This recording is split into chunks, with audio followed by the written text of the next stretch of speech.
Hey y'all, iRick Sky here, and if you've got an Acura, in my case I've got the 2024 Acura Integra, but whenever you get into the car, the seat position is different from what you wanted it to be, different seat position from what you programmed it to be on the door.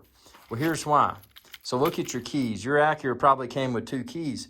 One is labeled number 1 and one is labeled number 2. So if you've set your preferred seat positions on the door as number 1, but you enter your Acura with key number 2, because you have key number 2, those seat settings are going to probably follow the key. So for that reason, take into account, are you user number 1 or user number 2? So I'm the primary driver of this vehicle, so I'm going to be number 1. So I'm going to put the second key out of the way so I don't inadvertently grab it.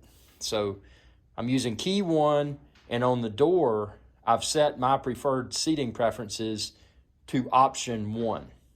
Likewise, if you were using key 2, you would set the options on the door to, you would set them as 2. That makes sense? So be sure you're using the key that corresponds with the seat settings that you set on the door. Hope this video helped. Be sure to subscribe, ring that bell, and check out all my videos. Thanks for your viewership. Y'all have a good day. Hey y'all, iRick Sky here. I hope you enjoyed this video, and please be sure to subscribe to my channel, and when you do, ring that bell icon to be notified whenever I post another video. Thanks for your viewership, and y'all have a good day.